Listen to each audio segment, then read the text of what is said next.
Hello, I'm Zoe Locke. I'm a clinical skills midwife in maternity, and I work predominantly in the postnatal ward.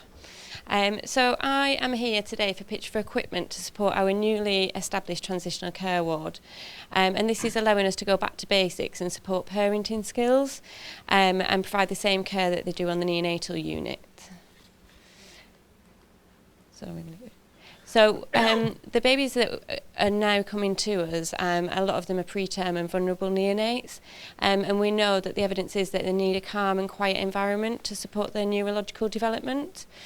And their eyelids are almost transparent up until 34 weeks, so a light environment should be kept quite dim. And preterm and vulnerable babies, having a brightly lit room is almost like having a car shining the lights full beam in your eyes. So we are bidding for equipment so we can support their neurological development, and we're wanting the same as they have on the neonate, so we're giving the same care, which is to have cots, but they have canopies, and to get better lighting so we don't have to have the lights on all the time. And also we're looking at equipment prior to discharge. So if you're on the neonatal unit, you get lots of things such as life support training, bath demonstrations, how to sterilise equipment, safe sleeping. And on Wheel Fortune, we get, lots of leaflets. And we can't guarantee that people read these. So basically what we are looking for Dragon's Den is to help us to ensure our patients get we can support them with their parenting skills, so going back to basics, so having bottle warmers, having baby baths so we can demonstrate how to bath your baby when you go home, having Moses baskets to do safe sleeping and reducing cot deaths, and DVD players so they know how to do life support training for prior to discharge.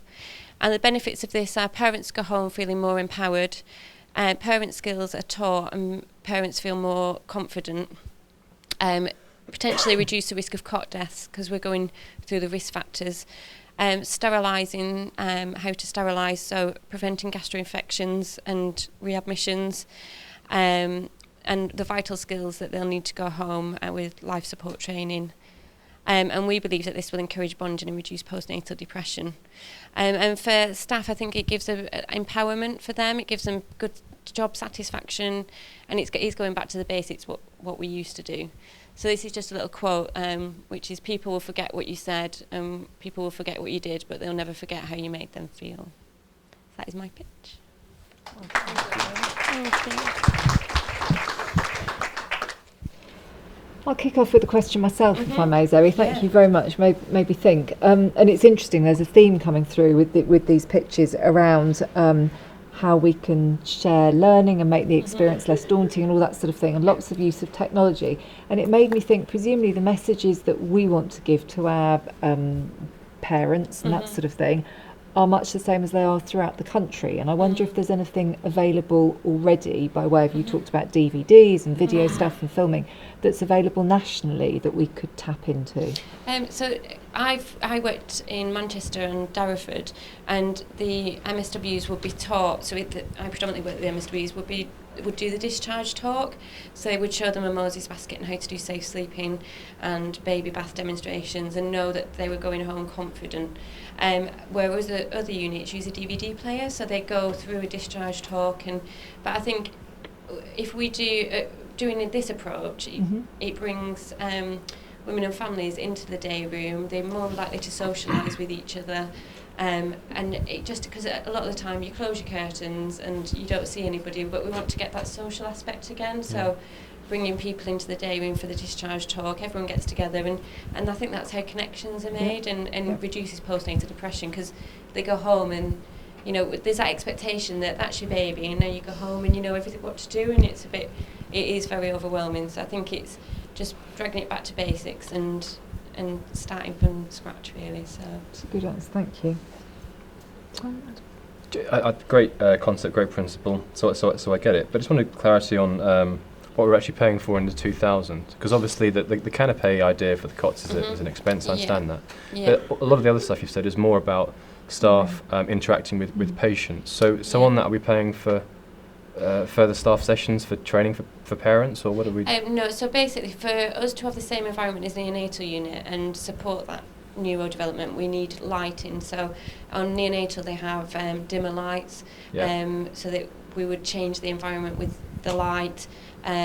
So we would need the canopies, which would help the dimmer lights, so we don't have to have the lights on all the time. And they have like I can't think of the code. When they go like to the bedside, they don't have to put the mum's bedside light on. They've got like torches. Okay. So it's for that really. But and then things like a Moses basket.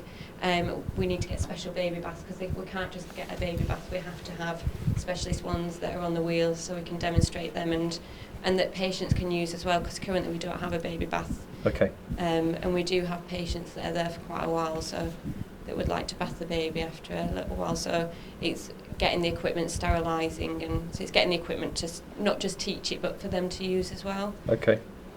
So cots with canopies, dimmer lights, torches, Moses baskets, baby baths. Yeah. Just Is 2,000 enough for all of that? I'm not sure. Okay. Sorry. That's all right. Adam, anything for you, Mr. Money? So you've seen this work elsewhere?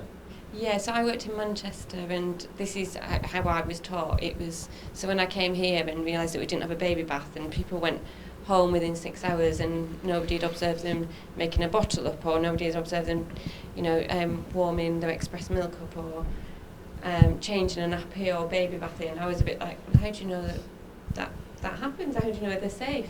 And then obviously we're so rural as well. We've not got help. Everyone's not got help around the corner. We've not all got families here that teach us them skills. So I was quite alarmed that we don't have that. So at Derriford we had that as well, and certainly in Manchester everybody got. And I think it just helped with interaction. So the parents felt like they could talk to each other as well, and connections were made as well. So yeah, I've seen it in other units. Zoe, thank you very much Thank indeed. you. Well done. Thank you. Very much. So how do you feel? Relieved. Hugely relieved. It wasn't as bad as I thought. Was it a good experience? Yeah, it was okay. Yeah, it was really good. I've never done anything like that before, so it was really good. Yeah. So how do you find the dragons? Yeah, they were fine actually. I think they had lots of questions, and I think putting you on the spot. But actually, it's fine. I think it's good because we're in maternity. It's really not everybody knows about maternity, and this seems so basic, like it should happen. So I think it's really good to get that perspective over of how it is, the reality of what we're like. Okay, thank you. Yeah, thank you.